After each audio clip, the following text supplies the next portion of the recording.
All right, all right, all right.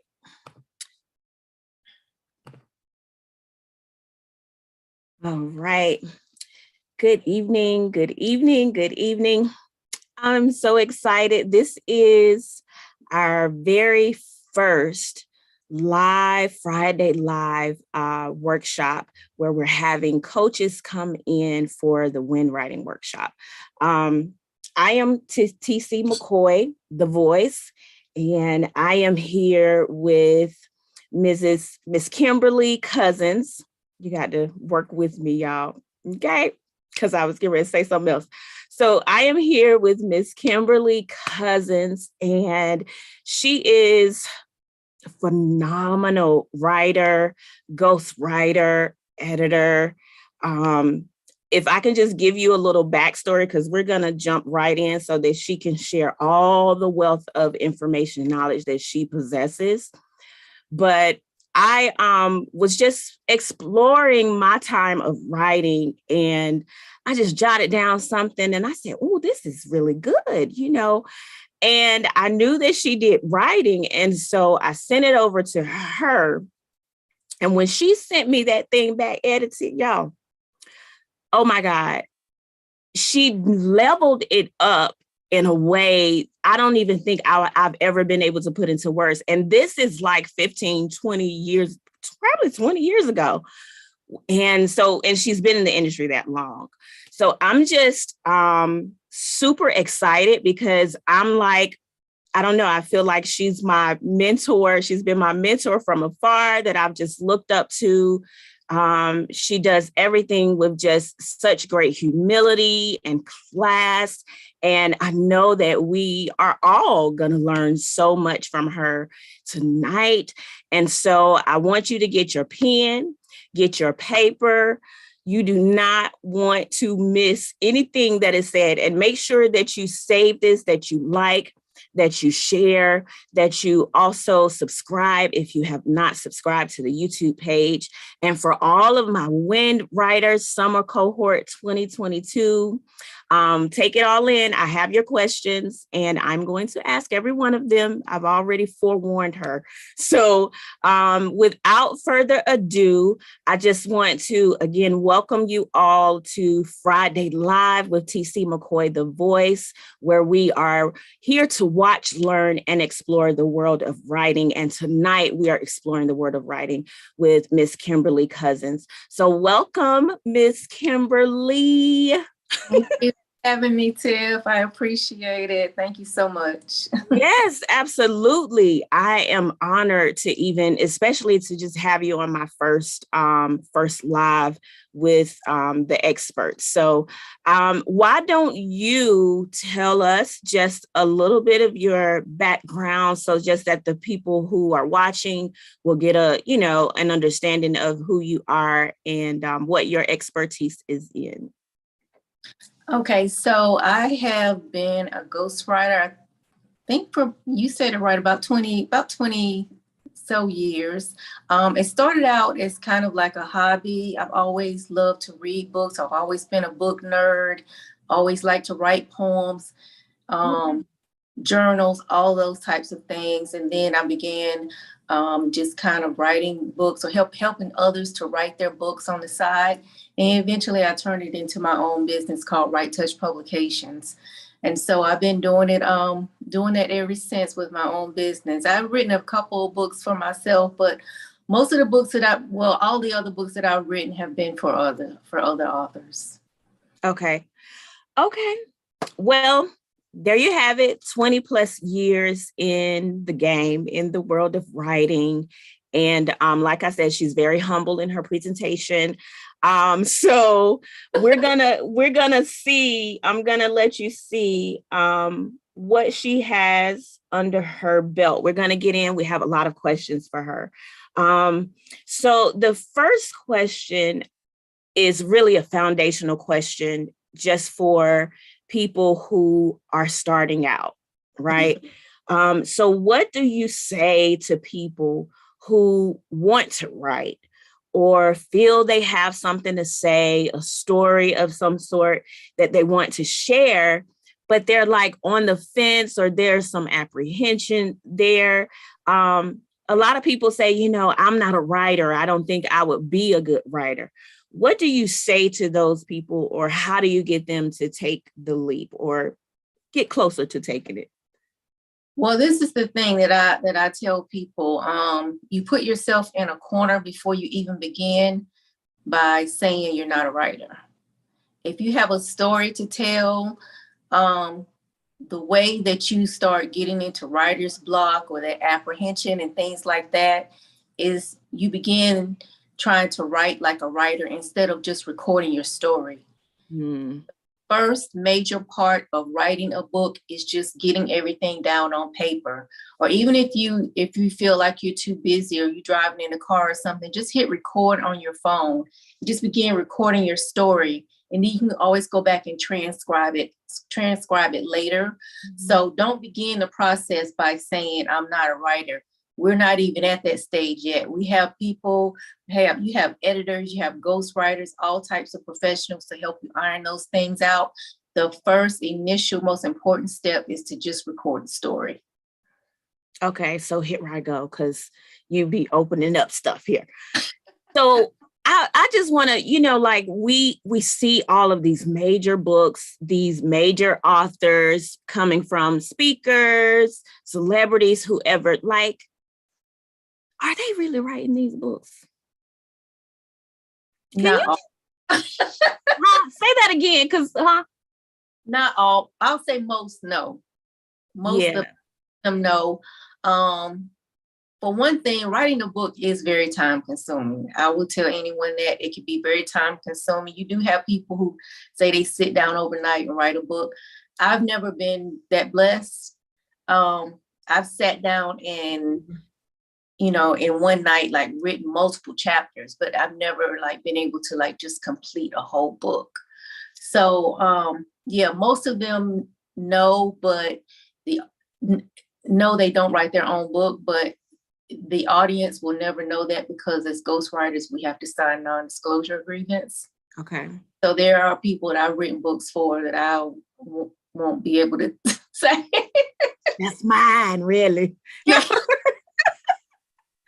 No, and the reason why I asked that is for the audience, because when we're talking about understanding or getting rid of that apprehension of not being a writer, it's important for you to know the books you are reading are not written by those people. And so it's okay for you to have a story or have information. So that was why, go ahead. It's still your story. It's just that, use your strength, for your betterment, not to your demise. That's what I'm trying to say. There are certain strengths I have, there's certain weaknesses. Like I'm not a graphic artist. Mm-hmm. So if I do a book, I have people that I hire to do that. Yeah. I use my strengths. I use that to my betterment, and the things that I can't do, I hire those things out to other sources. And that's fine. That's okay to do that. Right. Amen. So don't push back. Don't hold back. If you have a story, just get in action. And she said, record it, write it down, just write your story, just be free in the flow. And then if you need help, if you need a ghostwriter, if you need an editor, all of that's available to you, but don't stop the story or stop the flow because of you're just unsure, because most people don't write their own stuff. So we can always get you a ghostwriter. Honey. Okay, next. How do you choose what subject or topic that you're going to write about? Choose the topic to write about first that you're most passionate about. The one that you've been wanting to tell, what you keep putting it off or procrastinating about.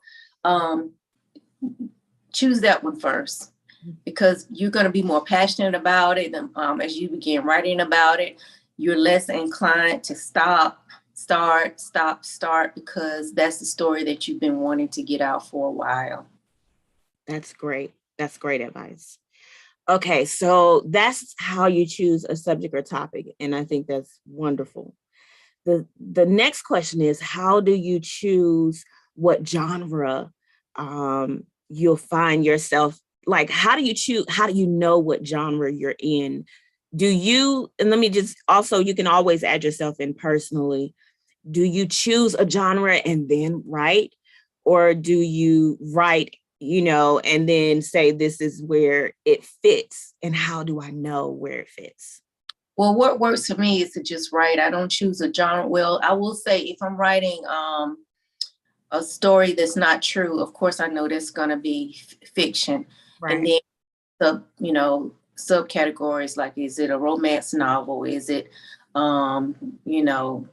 something scientific, blah blah, something like that. But the most initial part is to just get the story down, and then you can fit it into that subcategory later. But when you begin writing, you will know one or two things. Is this fiction or is this nonfiction? Those are the only two categories that you need to be worried about when you first start writing. In other words, if it's nonfiction, is the story true? If it's fiction, is this untrue? Is this a romance novel? Like, what type of book is this? And you just begin to write. So what if it's true, but I jazzed it up a little bit?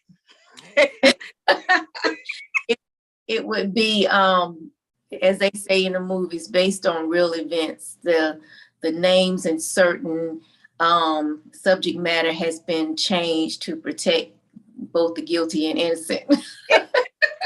Love it. Yeah. I love it. Okay, so I think you've pretty much answered this question, but I'm asking because I've heard it come up in the cohort of, where the writer will really try to focus on the format or the design, the layout. And these words may be interchangeable in some ways, but not just the format and the technical, but what I want it to be like. For instance, if I was writing a devotional, do I want to have questions in there? Like, do I figure all of that out? Like, is that my job or is that someone else's? It depends on the individual. Different brains work differently. Now, with my brain, if I sit down and try to figure out every single little thing before I start writing, the book will probably never get written. That's just how my brain works. Yeah. With other people who they may be a little OCD or they like to have things a certain way, that works. That style will work better for them. So you have to figure out what works best for you. Never listen to somebody who says this is how you should do it. Now, as writers, as editors or whatever, we can give you pointers, and you take out of that, like our parents used to say back in the day, eat the meat, throw the bone. You take what pertains to you and what works well for you. If that organizational structure, you find it to be a hindrance, because with me, I can get a little overwhelmed by things being a little bit too organized. And then too, I can get a little bit overwhelmed by things being too chaotic. So I have to be somewhere in the middle. Okay, that's good. And I think when you said something about how not listening to it having to be a certain way, like that's you putting me on my soapbox, because I just see writers as artists, and you can, it's your world. And I tell people that all the time. Of course, when you start working with an editor and things like that, there's that dance that you have to begin to just figure out, okay, am I leaving my space and going into theirs, or, but it's really, especially in that first stage, it's your world. Like, I'm just like, just go all out. That's me. Yeah. And then you can go back and clean it up later. And the experts will tell you, make sure you take this out and sit it over here. Now, those types of things you might want to listen to, especially if you're trying to get things like a publishing deal and things like that. When you go to the traditional publish, they're going to rip that book apart.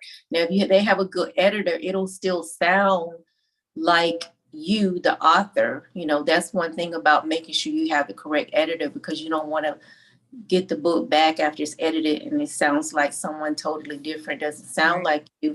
However, you do need to listen to them as it relates to form and style and punctuation and grammar and taking out all the ambiguities and things like that in the book that could be confusing to the reader. But as it relates to the beginning stage of just writing, do not get caught up in those technicalities because it will trigger writer's block. Wow, that's good. Okay, should I focus on how much content I have? Meaning, do I have enough for my first chapter in order to keep going? Like, what does the process, and I'm sure this can go different ways, but how much do I tie myself into making sure I have enough content? It depends on the type of book. If you want a retail ready book, I'm going to say, like, for instance, nonfiction. One of the mistakes that I do see authors making is selling a book for $11.99 that's only 500 words. Mm-hmm. Most retail ready books, like if you'll see in Barnes and Noble on shelves, whatever, they're about 60,000 to 80,000 words. Mm-hmm. I was less than 40 to 50,000. I'm just, throwing numbers out there to, give an example of how you have to be careful of what market that you're putting the book in. If you want to go into the retail ready store, or if you just want something, like I've had people say, well, I just have a lot of poems in me and I just want to get them out. I just want to put it on Amazon. Mm-hmm. Then it doesn't really matter so much. So it just depends on the type of book you're writing, what your goal is. Where do you want this book to go? Do you want to go in bookstores? Is this just something for you and your family to read? Is this just something that so you can have something copywritten on file? It just depends. But I will say for most retail ready books, I try not to do less than at least 50,000 words, because when you send books, you have to remember, when you send books, when you pitch books to the traditional publishers, most people, they're going by page count. They're going by word count. So you can use that large font if you want to, to try to fluff I'm not laughing at anybody. You try to fluff up the page count, but they're not going to go by the page count. They go by the word count.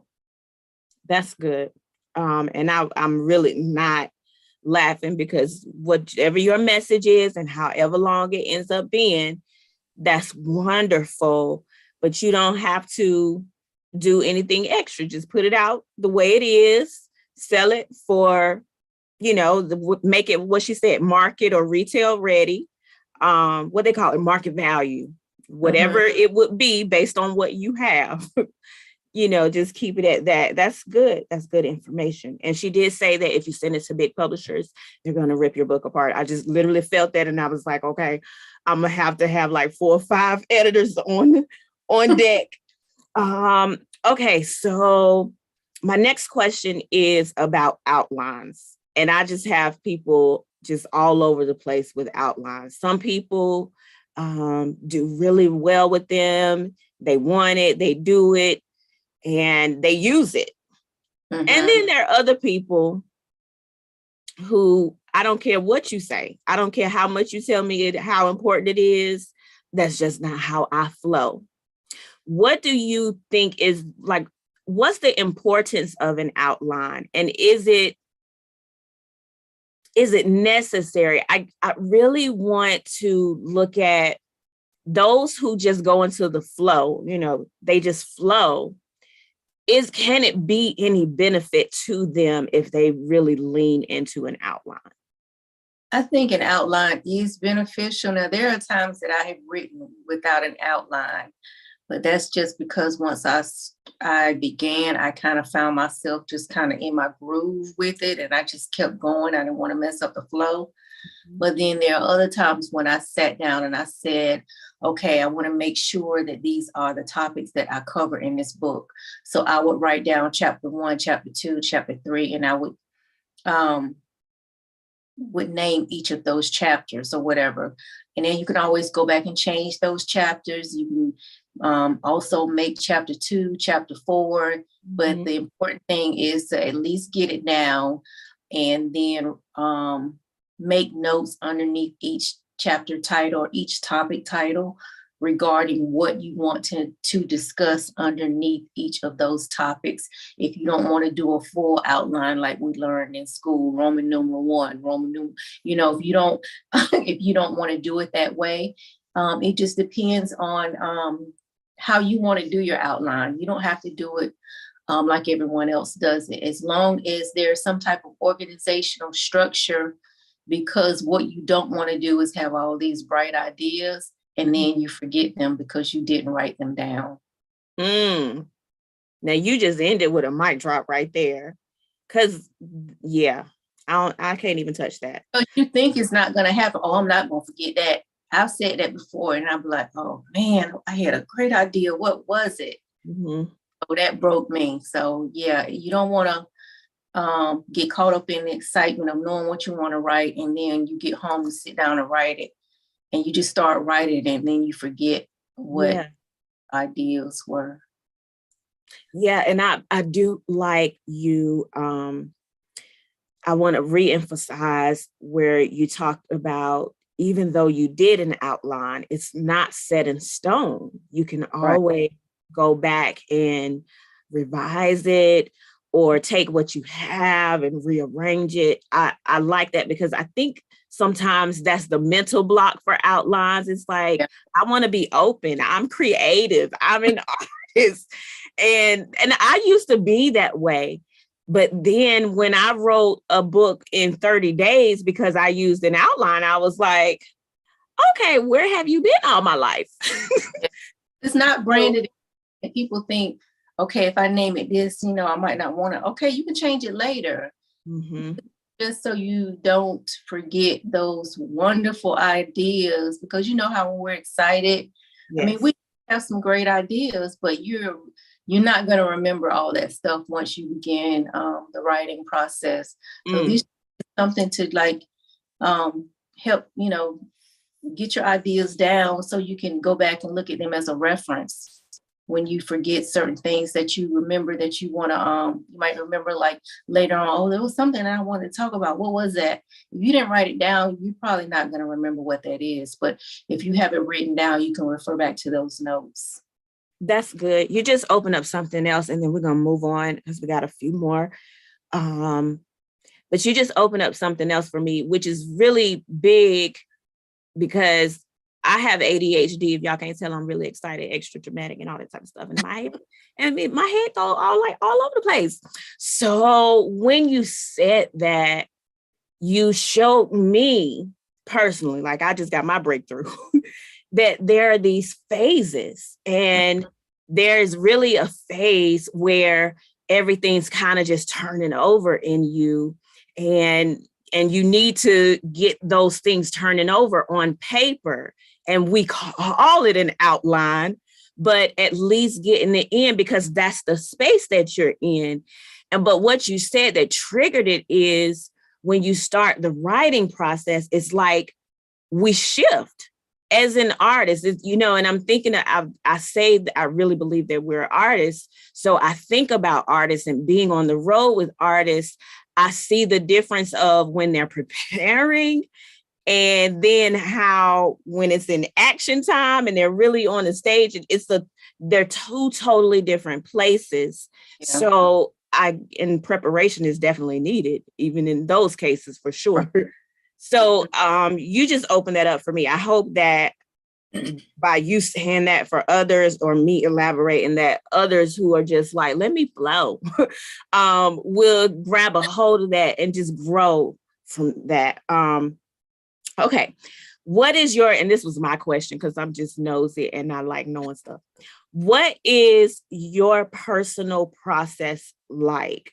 What makes you want to write a book? How do you begin to dive in it? Like, do you let it marinate, or do you just do your outline and jump in right away? What's your process like? It may not be the same. I don't know, but just give us an idea of what Kim's process is.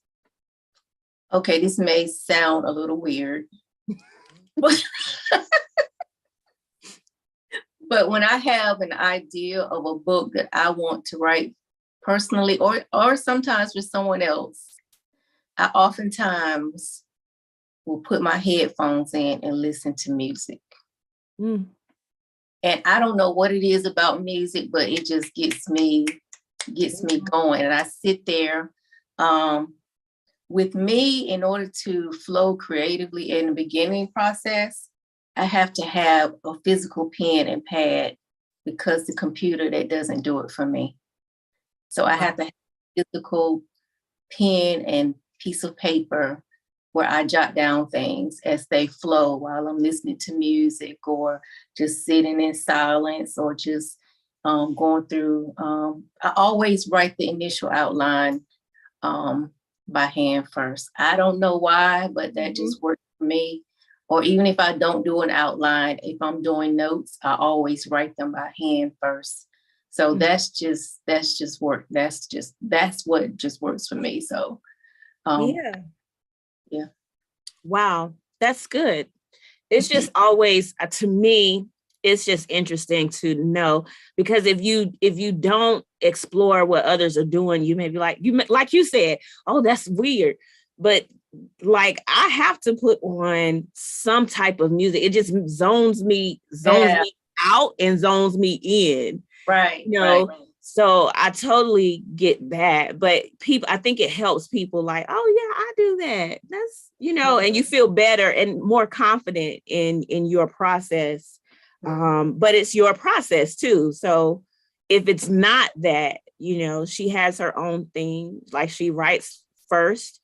And a lot of people have gotten away from the pen and paper, and that's what that's her thing. And so whatever your thing is, stick with that. Okay. Go with it. And it might change over the years. Right. Next question. What is the role of an editor, and are there different types of editors?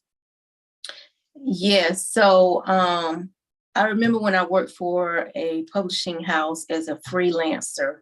I worked for Destiny, Whitaker House as freelancers. But anyway, when I worked for one of the publishers, one of my jobs was to do a manuscript evaluation, where I didn't make any physical changes to the book, but I would actually read the whole manuscript, and I would tell them the types of things that either the author needed to fix, or that the editor was going to have to fix. And this is what I always had to do. They always wanted to know, is this going to be a light edit or a heavy edit? Mm-hmm. So, and also, is this going to need a copy edit? Like you may get some manuscripts where it just might need a light edit. You don't need to change a whole lot of wording. You don't need to take chapter 9 and place it where chapter 2 is, things like that. It's just a light edit for punctuation and grammar. So you'll turn that over to that type of editor. Now, if it needs a heavy edit, then the editor will know that as well. But if you need a whole copy edit where they're changing things within paragraphs, the wording, things like that, then that's a totally different type of edit as well. Okay. So you need to make sure that the editor that you're using is able to discern which level of edit is needed for the manuscript, and that they're able to do that if it needs more than just a light edit. Awesome. That's wisdom. So what I hear you saying is, when you're looking for an editor, you want that person that you're shopping, or leaning towards, I'll say, to be able to tell you what type of editing this book is needed. And it'd be nice if they could even do, like you were saying, like some type of evaluation to give you a better idea of that. When should a writer secure an editor? Should I start from scratch when I'm first starting, or is it halfway? Can I wait till the end? How does that work? I say if you're hiring an editor, just go ahead and wait till the end, because after you finish writing your book, what you want to do is go back and do one more read through anyway and clean it up as much as possible. Mm-hmm. My advice is to always read it out loud to yourself so that you catch more mistakes. So I was at the end, hire the editor in after you've had a chance to clean it up a little. Okay, so everybody who's writing a book, stop thinking about the editor, right? Editing and fixing, or who's gonna do this, or how. Like, just drop it, and like she said, just write.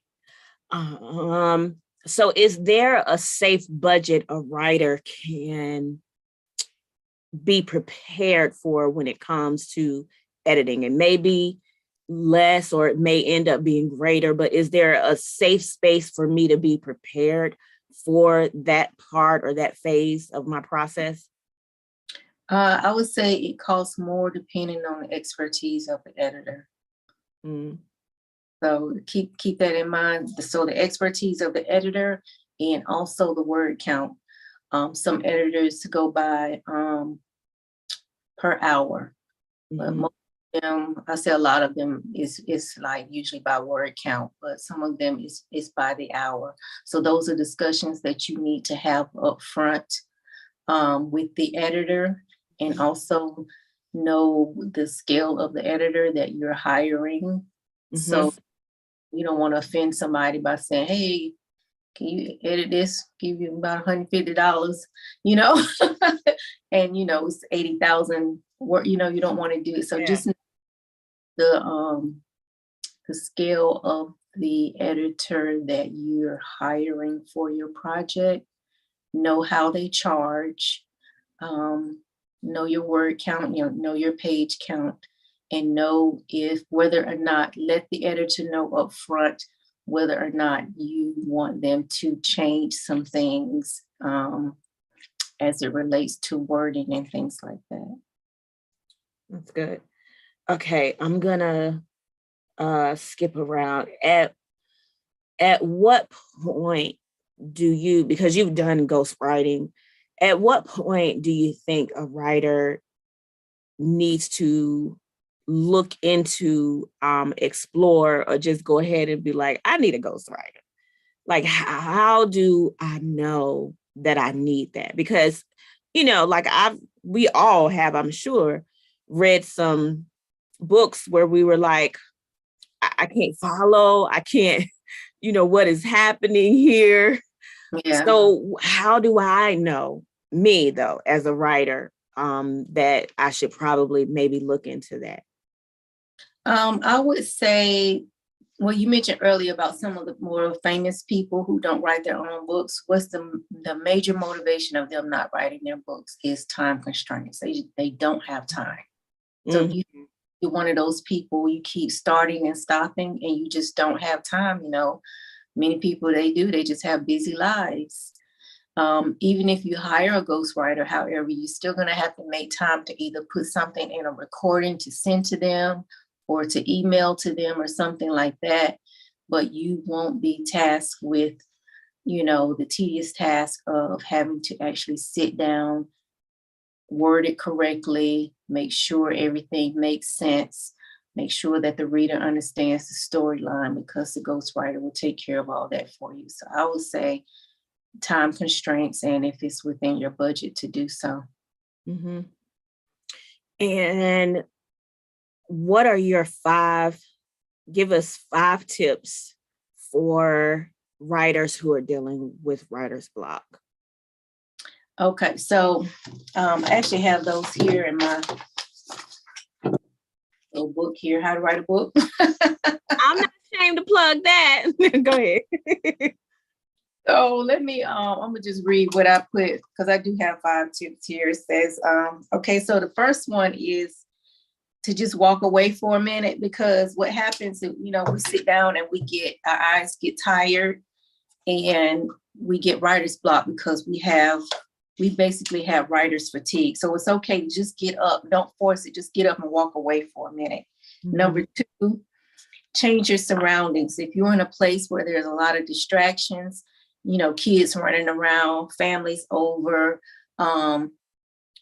just walk to the park, sit on the park bench. Sometimes I go to do gardens and write. Sometimes, whatever works for you. If you want to just take a walk and just go somewhere and sit somewhere quietly, go to a library. Just change your environment for a minute. Number 3, I would say one of my personal favorites is play some relaxing music and allow yourself a timeout to do absolutely nothing. That's kind of like hitting the reset button. Mm-hmm. Yeah. And number 4, I already said, just go for a walk. Sometimes you just need that exercise. If you've been sitting still too long, you'll come to like where you feel like it's a roadblock. You either know what you want to say, you don't know how to say it, or you just forget what you were about to say altogether. Just go for a walk and then come back. And the last one, I would just say, don't overthink it.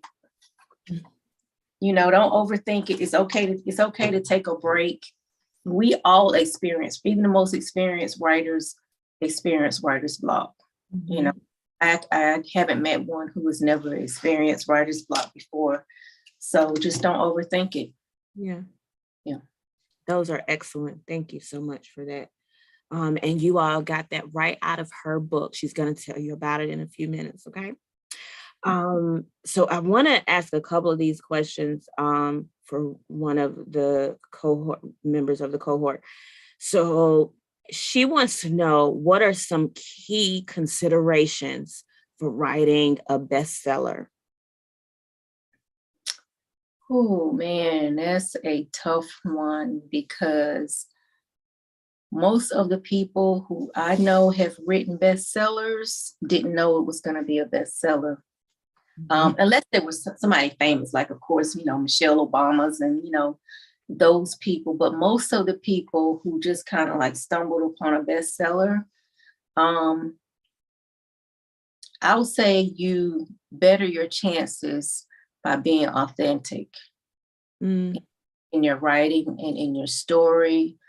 Even if, I do want to point out, even if you get a traditional book publishing deal, which I'm not going to lie, is not as easy as people think. It's very difficult to get a book deal. But you have to market yourself. That's one of the things that the publishers will tell you. You have to market yourself. And it's about getting out there, doing speaking engagements, book signings, interviews, things like that, in order to push your sales and about your time. Would you encourage someone who's thinking about writing a book to go ahead, when you're talking about marketing and becoming more visible, like go ahead and put yourself out there? Like, if you know what the message is, even before the book is written, just kind of like inching towards building that audience and things? Yeah, definitely. Go ahead and, start thinking about your website. Start thinking about building your social media audience. Tap into something that people have a need for. If you're passionate about, let's say, being a single mom, tap in. If you're a single mom, think about something that you wish you would have known that people would have told you. Yeah. I'm sorry, go ahead. No. I know. Talk about that and just start like making posts about it. The key ingredient, this is a trick. Always be focused on solving a problem. Think about solving a problem. As you're telling your story, you're solving a problem. And people be more inclined to listen to what you have to say. I think I want to make that like the banner for tonight. Like, in your writing, think about solving a problem while you're writing. Think about solving a problem. I think that's really big. And then that's the banner. But the subtopic is be authentic while you're doing that. That's really, really powerful. The next question for one of the writers in the cohort is really, this will be the last question, because I want to be integral. But the question that she's asking is, how do you go about finding words that are robust? You know, she's a writer. She had to use that big word right there. Um, but how do you go about finding words that are robust while writing? She feels like her writing is really simple and plain. The key ingredient, well, I won't say the key ingredient, but one of the things you have to remember while you're writing is that you're painting a picture with your words. So we might know what we're trying to say, the story we're trying to tell. We might know that the rose is red and it's drizzled with raindrops. We might know that, but if we have to relay that in a way that the reader can actually see what we're saying, they actually have a picture. Like if you ever read a book and it feels like you're in a room and you can smell the cologne, you can smell the perfume because of the way that they're being very detailed. Don't be so detailed that you're drawing it out and people lose interest. So you got to kind of have that happy medium in there. And it's not about using big words, but descriptive words. That's good. So besides a thesaurus, is there anywhere else like you go to figure that out? I know a lot of people say just read. But that's true. Mm-hmm. If writing a novel, let's say you're writing a romance novel and you're like, oh, I know an author that wrote a story similar to mine, then go read that book. You don't have to steal the ideas, but it will jog a little bit of creativity in you in how descriptive they are in telling their story and how the plot is playing out.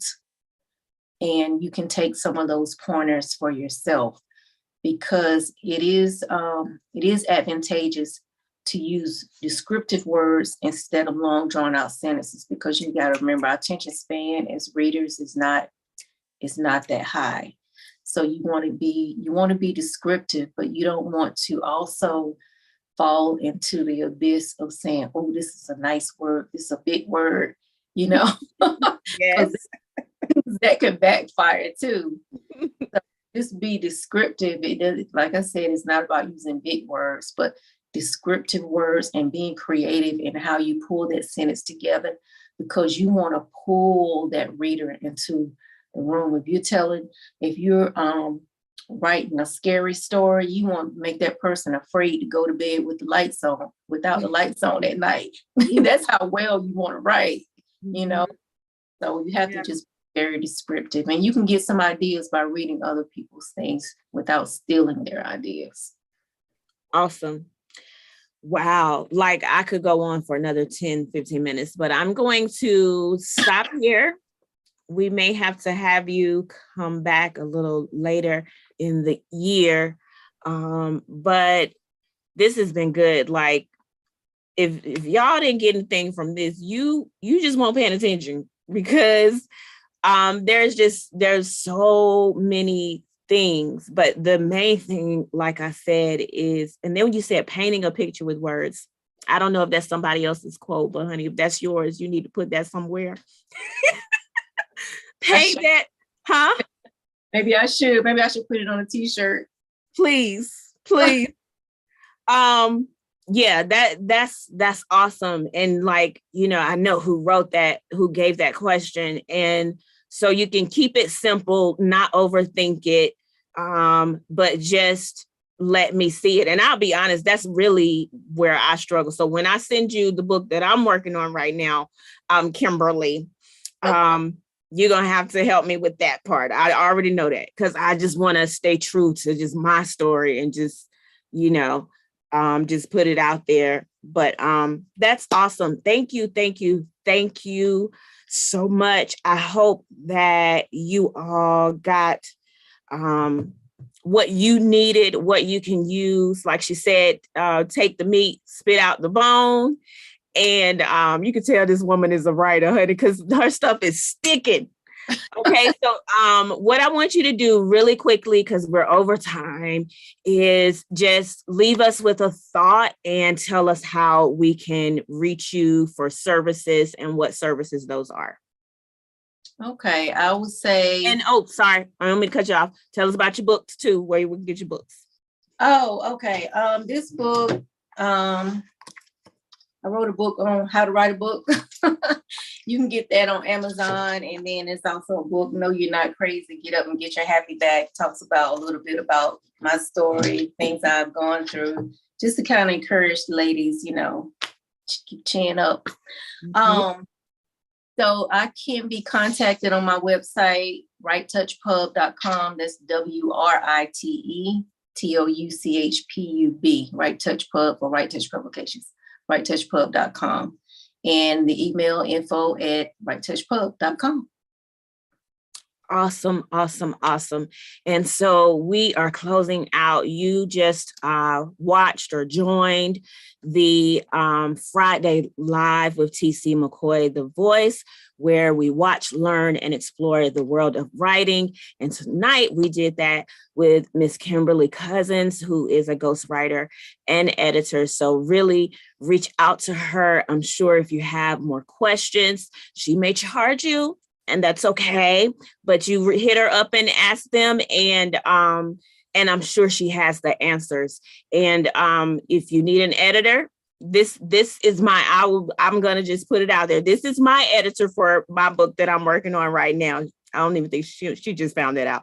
But so please do not hesitate to connect with her. She's puts up videos about writing, writer's block, and just how to move through your process, which have been helpful to me over the years. So definitely don't count it as robbery to connect with her.